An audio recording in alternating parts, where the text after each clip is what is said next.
Jace never planned to become important. He was just a janitor on the Galactic Peace Station Sector 12. His job was to sweep floors, collect garbage, and stay out of the way. He liked it that way. Quiet, clean, simple, until that one shift. The one with the button. It started when he was called to clean Lab Delta, a restricted area. Usually, that lab was sealed tight, guarded by officers and flashing red signs. But that day, the door was wide open and no one was inside. Probably a power glitch, Jace muttered, pushing his cart inside. The room was dim, full of strange alien tech and blue lights pulsing along the walls.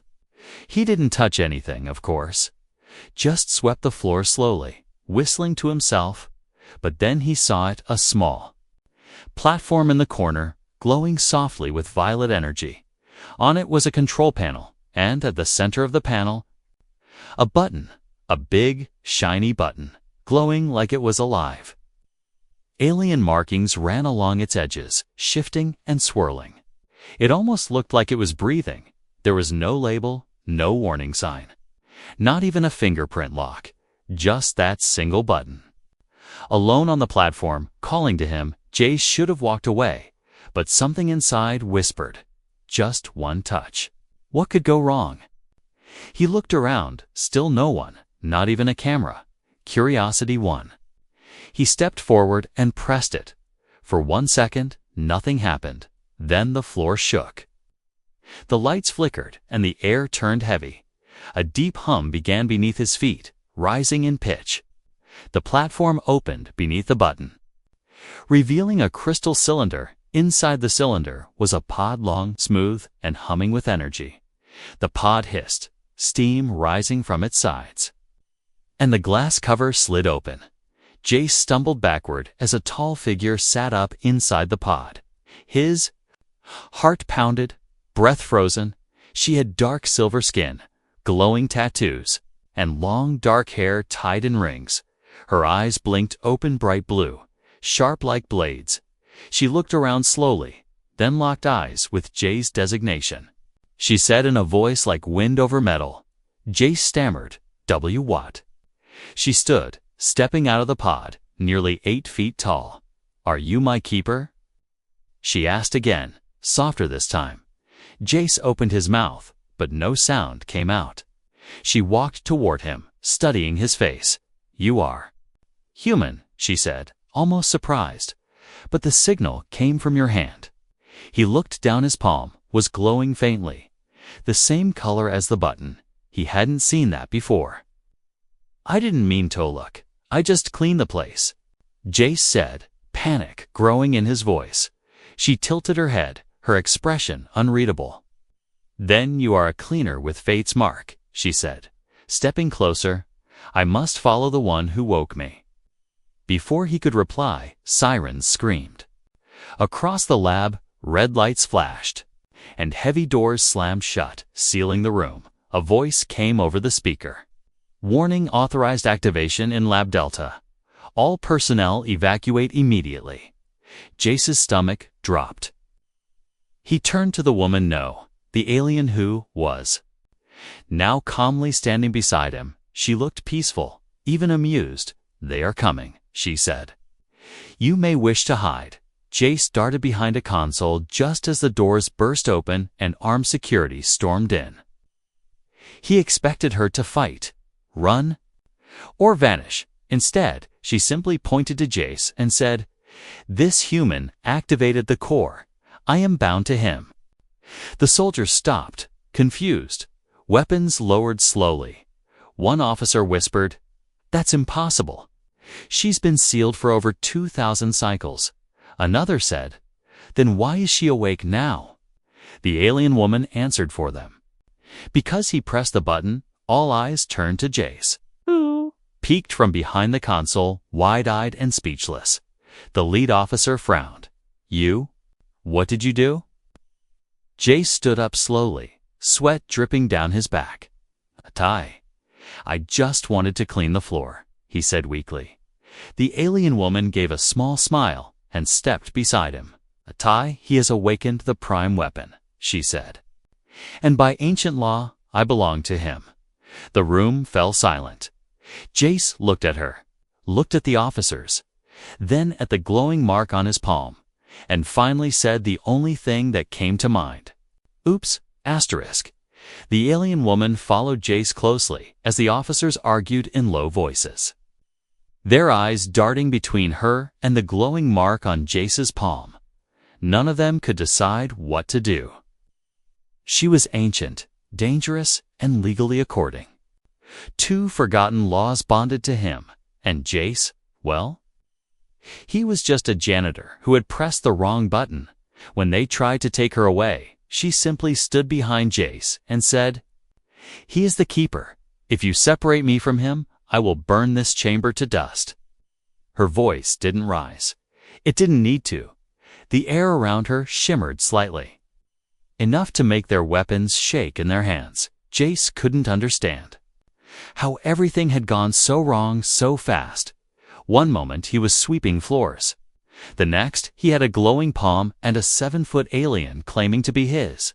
They were escorted out of the lab under heavy guard. But strangely, no one dared to touch him. Even the officers kept their distance, whispering to each other in alien languages, glancing nervously at Sarah. That's what she had finally called herself, Sira, one of the last of the Oriathal. A race long thought extinct, sealed away before humans had even invented spaceflight. Sira walked beside him like a silent shadow. Every step measured, every glance sharp. She never looked lost, even when the corridors twisted and changed around. Then once, when a security drone scanned Jace and locked on him as a target, Sira raised her hand and the drone simply stopped, floated in the air, and powered down with a soft whine, like it had seen something it wasn't ready for. Later, in the debriefing room, Jace sat with his hands on the table while Sira stood silently behind him, watching every guard like a hawk. The room was cold, gray, and filled with tension. A commander entered, dressed in black, his skin pale green, face stern. He looked directly at Jace. "You pressed the core seal," he said slowly. "Do you know what that means?" Jace shrugged. "I was just cleaning. I didn't mean to press anything." The commander didn't look amused. "That device hasn't responded to any species in over 2,000 years.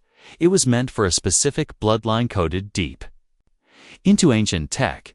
Jace frowned. "So why did it respond to me?" The commander didn't answer, but Sira did, because he carries the spark. She said softly, "Not blood, not power, but something rarer. Randomness." The commander turned to her. "You speak as if this was fated." "It was not," Sira replied. "It was chaos, and chaos rewrites destiny." Jace had no idea what they were talking about. But it didn't matter, because the lights above them suddenly flickered, and a deep rumble echoed through the station. Everyone in the room froze. The commander activated his wristlink status report. A voice replied, tense and quick. "We're detecting an incoming vessel unknown design." It responded to the ancient activation signal and, "Sir, it's not broadcasting peaceful intentions." Sira's eyes narrowed. "They found me faster than I thought." "Who?"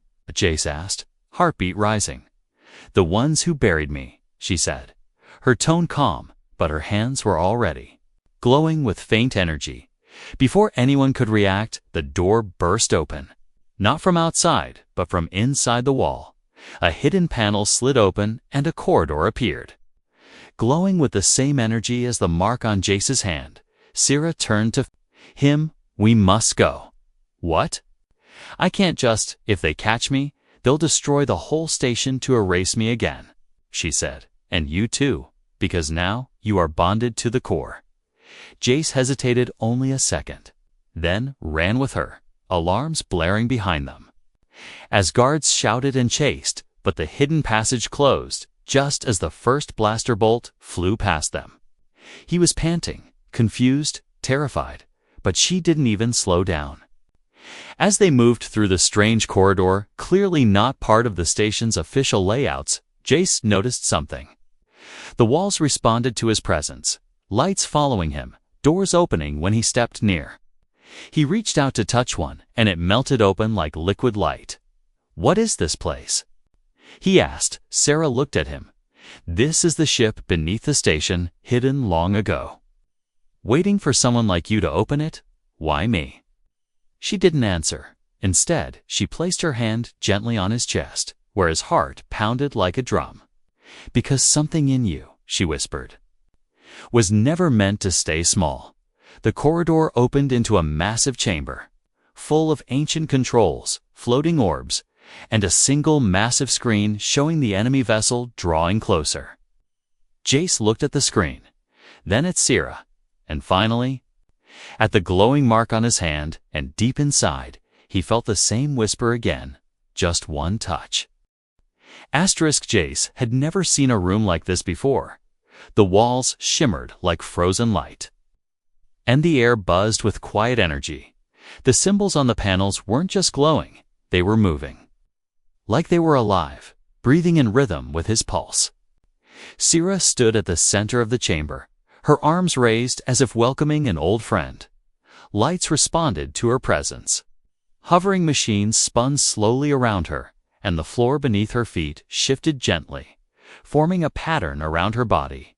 He stepped closer, watching the symbols on the walls react to him too. One of the orbs floated down and scanned his face, then pulsed with a soft hum. "I think this thing just said hello," he whispered. "You are now recognized by the ship." Sierra replied without turning. "It sees you as part of the system. Is that good? It means it will listen to you, for better or worse." The massive screen at the front of the chamber flickered, showing the enemy vessel approaching. It was shaped like a black spear, with jagged red engines and a swarm of smaller ships around. They weren't coming to talk. Sierra narrowed her eyes. "That ship belongs to the Murnax brood," she said quietly. "They destroyed my kind once. They sealed me away and erased our cities. They will not be gentle if they land here." Jace swallowed hard. "Then let's not let them land." "You have control now," she said. "This is not just a chamber, it's the mind of the old ship." A warship hidden beneath the peace station. "I'm not a fighter," Jace said quickly. "I'm just you." "Press the button," Sierra interrupted gently. "Now you are more than you were." Jace walked toward the control pillar at the center. It lit up with every step he took. The symbols around it swirled and locked into place, forming a pattern he somehow understood, not through language, but through instinct. His hand reached out, hesitated for a second, then made contact with the surface.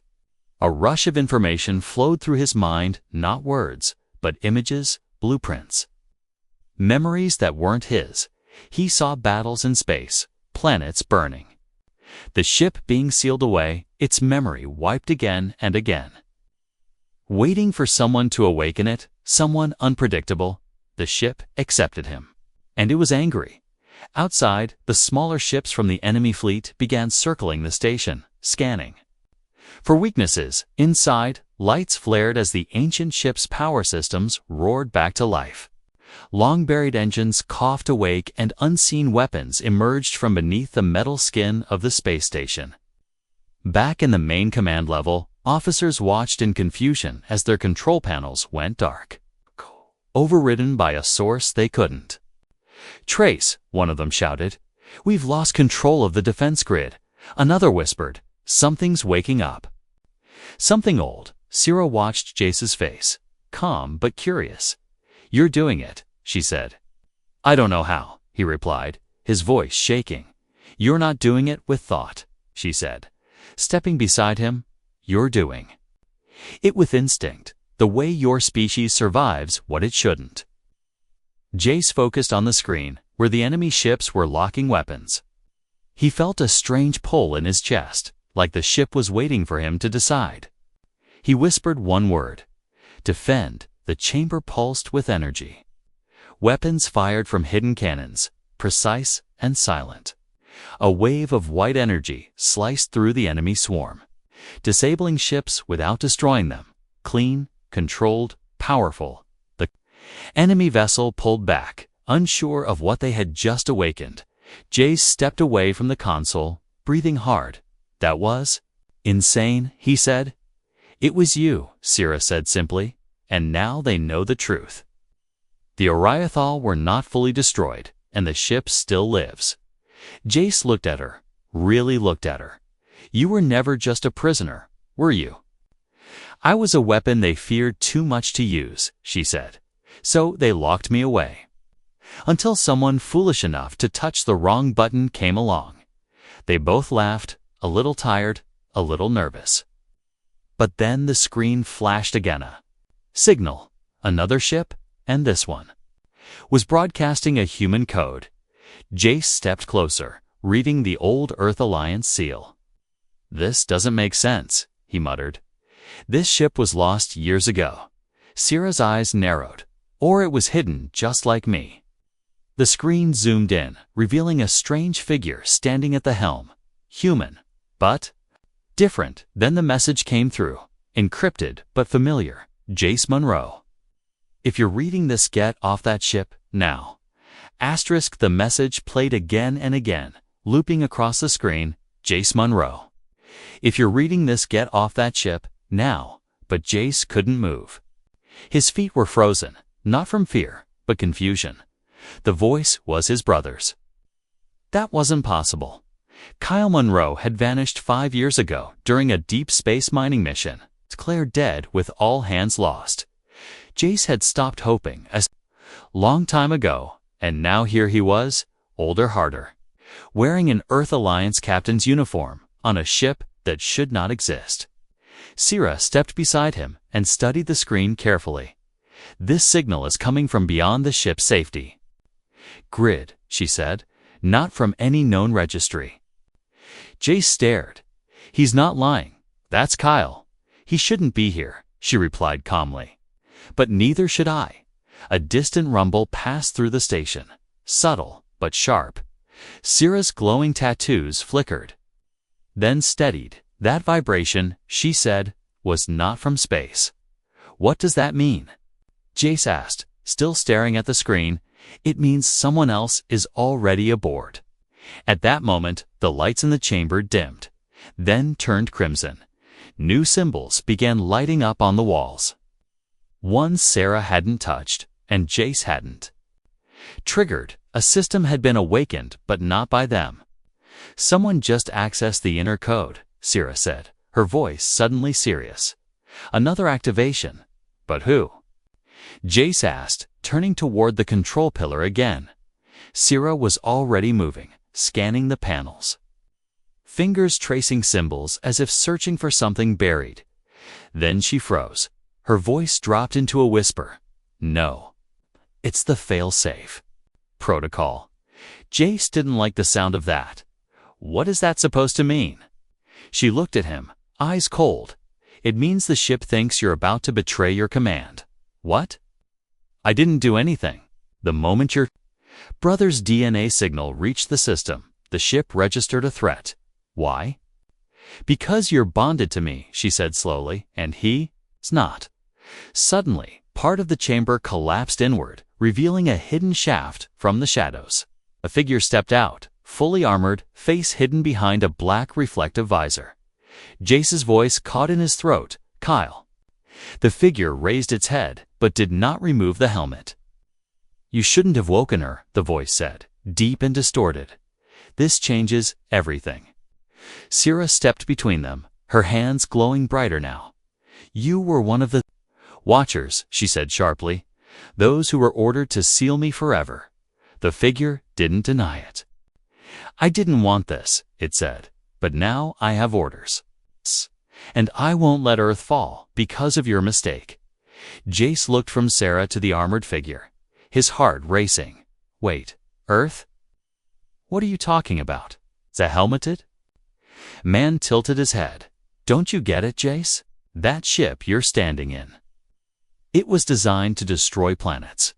The words hit him like a punch to the chest. "No, that can't be right, Sira." "It's true," she said, without shame. "But I was created to prevent wars, not cause them, by threatening total destruction. Kyle's voice snapped. You were too dangerous to be left alive. Jace stepped forward, fists clenched. She saved me. She didn't hurt anyone. Not yet, Kyle answered. But once she bonds fully, the ship obeys only her voice. Cirrus. Expression darkened. Are you afraid of what I am or afraid of what your own kind made me into? Kyle raised his arm, weapon charging with a low hum. Jace shouted, Wait. Don't, but the beam fired. In the instant before it hit, the chamber exploded with light. The energy shield around Sierra expanded outward, deflecting the shot like water hitting steel. Jace was thrown back, rolling across the floor as sparks flew overhead. When he looked up, Sierra was standing in front of Kyle, her own energy pulsing like fire. But she didn't strike. I could destroy you now, she said. Quietly. But I won't, because the boy who woke me believes in something better. Kyle lowered his weapon slowly. Breathing heavy behind the mask, you're both in danger, he said. The real threat. It's already coming, and it's not from me.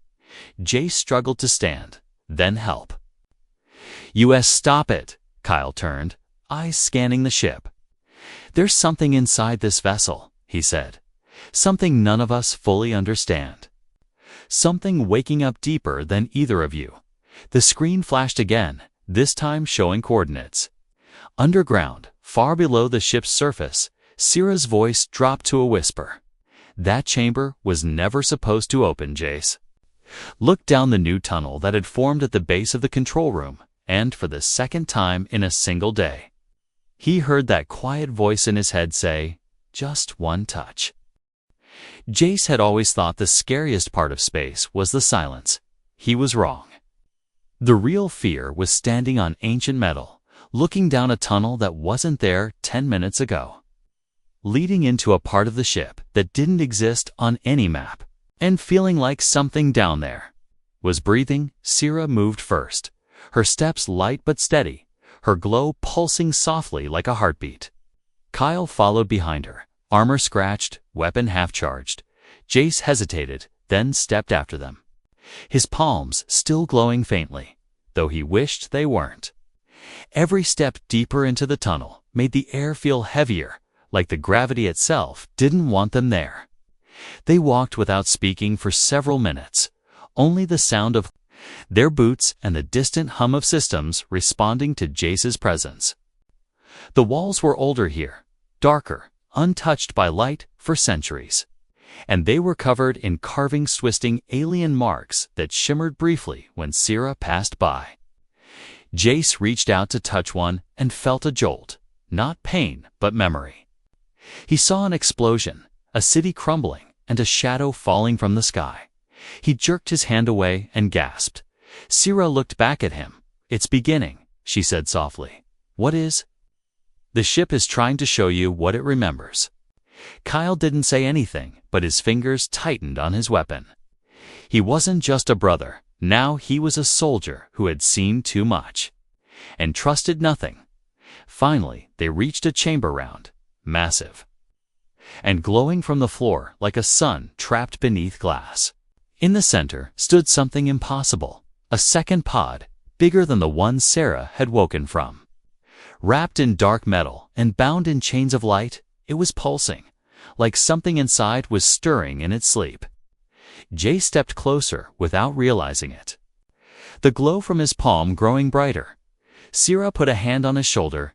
Don't get too close. Why? Because this was never meant to wake up. The air crackled suddenly, and a voice filled the room, but it came from inside their minds.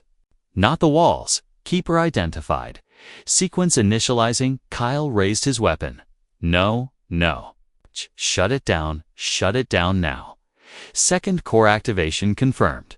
Sierra's face went pale, her voice low and flat. They built more than one. The pod's chains began to melt, turning to dust as energy arced across the room. Jace stumbled back, shielding his eyes from inside the pod. Something moved to shape, massive, coiled like a serpent and wrapped in armor. But it wasn't a creature. It was a machine, built with living parts, a weapon designed not to think, but to obey. Sierra whispered, "It's an execution core." Kyle cursed under his breath. That thing could wipe out a planet in minutes. Jace looked around wildly. "How do we stop it?" Sarah didn't answer. She was staring at the marks on the walls, eyes wide. "It was supposed to wake only if the original core failed, only if I failed," the pod hissed. And the machine inside took a breath. It had no eyes. But it turned toward Jace like it could feel him. Primary target located. The voice said, flat and robotic, "You are not worthy."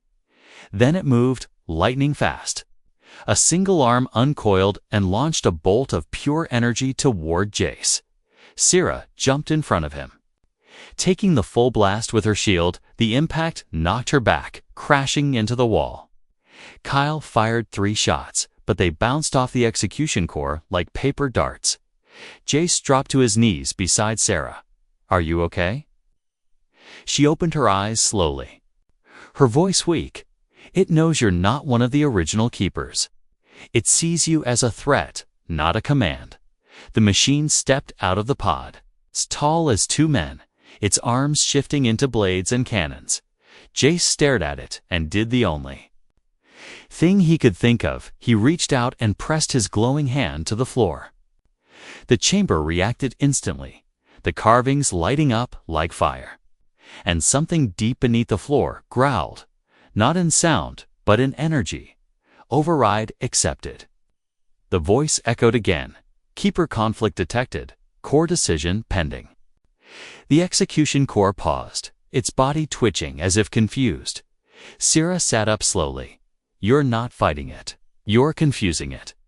Jace kept his hand pressed, breathing hard. "I don't know what I'm doing. You're doing enough."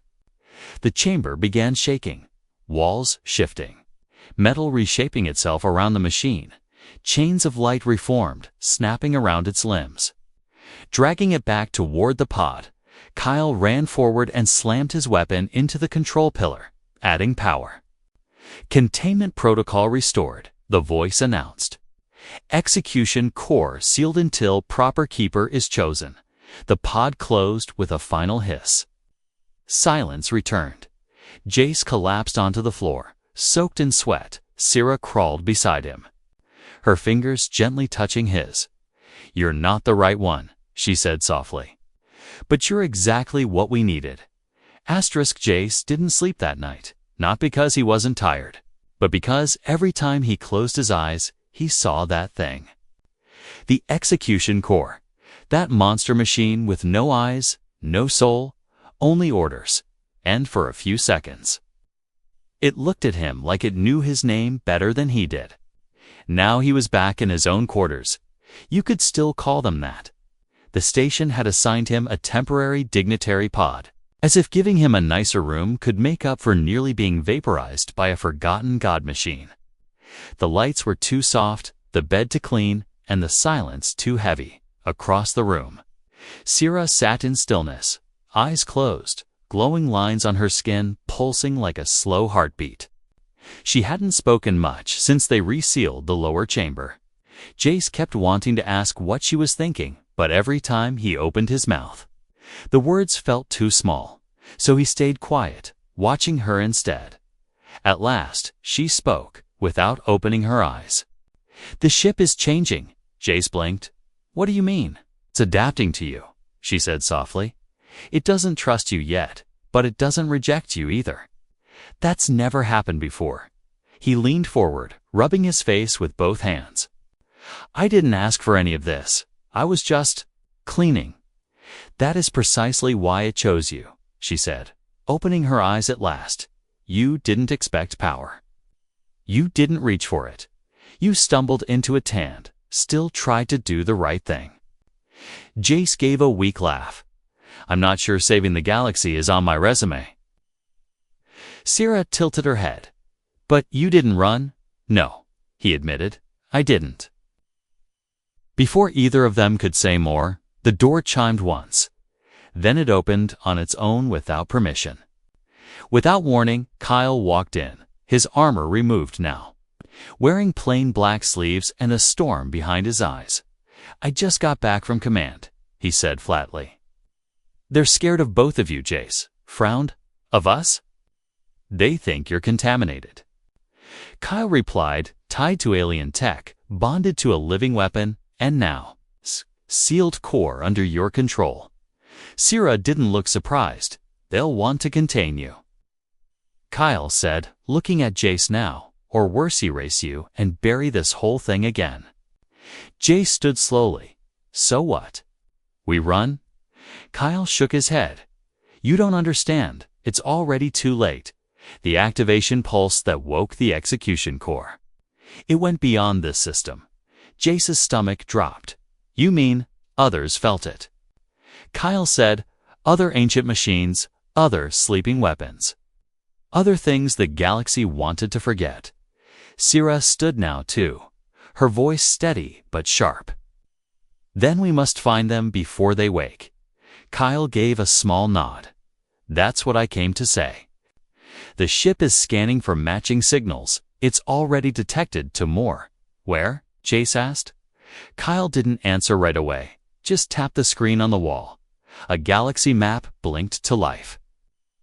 And 2 stars pulsed red, one deep in the old Jernari Nebula, the other at the edge of human space. "They're far, but not unreachable." He said, "If we leave now." Syrah stepped toward the display and placed her palm on it. The map shimmered, then recentered on their location. "I can prepare the ship," she said, "but you must decide once we go. There's no return." Jace looked from her to Kyle, then back again. "Why me?" he asked, his voice quiet. "Why not you? Or someone trained, someone smarter?" Kyle gave him a bitter smile. "Because none of us could press that button," Syrah added, "and none of us made the ship listen." Jace didn't speak for a long time. He just stared at the glowing red stars. He didn't want to be a hero or a commander, or whatever title the galaxy tried to give him. But people had already died, and more would die if these things woke without someone to stop them. And somehow, through some insane accident or twist of fate, he was the only one who could even open the door. At last, he nodded slowly. "Okay." He said, "Let's go find the rest of these nightmares." Syrah smiled faintly, her glow brightening just a little. Kyle turned to leave, but paused at the door. "One more thing," he said, not looking back. "That button you pressed in the lab. That wasn't a power switch." Jace raised an eyebrow. "What was it then?" Kyle looked over his shoulder, voice low and steady. "It was a question," he said. "And the ship thought your answer was yes." The ship didn't roar when it launched. It sang deep. Ancient systems hummed to life as the warship once buried, once forgotten, rose from its hidden dock beneath the peace station. Sleek and alive, it curved through space like a ghost cutting. Through memory, stars lit up the wide bridge where Jace stood at the center. No longer a janitor, no longer unsure, but not quite a hero either. Just a man who pressed a button and refused to run from what followed. Syrah stood beside him, her glow calm but focused, her long silver hair tied back, her armor newly formed from the ship's living walls. She was no longer only a weapon. She was a partner, and she had chosen to walk beside a human fragile, foolish, and unpredictable, because unpredictability, she had learned, was the one thing even gods couldn't prepare for. Kyle sat at the weapons console, sleeves rolled, scars exposed, watching space through narrowed eyes. He still didn't trust the ship. And maybe he never would, but he trusted Jace, that was enough for now. The first destination blinked on the screen. A dead moon surrounded by silence. Beneath its surface, another core waited, locked in ice and hate. The ship whispered to Jace again as he touched the console. Not with words, but with intention. It was ready to listen, but only if he led without fear. Jace took a breath, then spoke, approached silently, scanned the moon. No aggressive signals. The ship obeyed, changing course with quiet grace. Kyle looked over, surprised. "You're giving orders like you were born in that chair," Jay smirked. "I wasn't born for this. But maybe I'm here because no one else would have made it this far." Sierra placed a hand on the edge of the console. "This moon was once a vault," she said. "If the core inside senses a threat, it may awaken violently." Jace nodded. "So we don't wake it. We talk to it." Kyle frowned. "You can talk to these things." Jace glanced at his hand, still glowing with that strange, ancient light. "I don't know," he admitted, "but I can try." As they neared the moon, the ship darkened, lights dimming to reduce its energy signature, like a beast crouching in the shadows before pouncing, except they weren't hunting. They were trying not to be seen, but the moment they crossed the orbital edge, something happened. Not an attack, not a signal, a voice. It was old, broken, and full of rust. Unit 7 reports failure. Unit 5 reports silence. Unit 3 vanished. Is this another test? The voice wasn't mechanical, not entirely. It was something that once had choisant, then forgot what that meant. Jace stepped forward, placing both palms on the interface.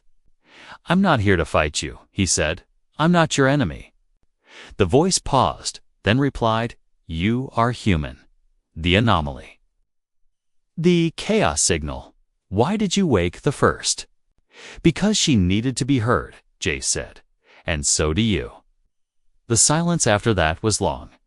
Kyle's fingers hovered near the manual weapon switch. Sierra closed her eyes, listening to the deeper frequencies vibrating through the floor. Finally, the voice answered, "Then listen closely. Human, they are not sleeping. They are gathering." Jace leaned forward. "Who?" But the voice didn't reply with words. Instead, it sent a vision like a wave slamming into their minds. Swarms of old machines rising from forgotten planets. Cores waking without keepers. Fleets drifting in the dark, waiting for command and a symbol. Burned into every one of them, a serpent devouring itself. Twisted with a human skull at its heart, Sierra gasped, backing away. That symbol. It was the mark of the architect, the one who created us all. Kyle stared in disbelief. "I thought that was just myth." "It was," she whispered, "until now." The moon below them began to crack, not from attack, but from movement, like something inside was trying to stand. Jace pulled back from the console, eyes wide. There. Not just waking up. They're being called. The ship trembled, not in fear, but in readiness. Sarah turned to Jace, her voice soft but firm. "This isn't the end," she said. "No," he agreed.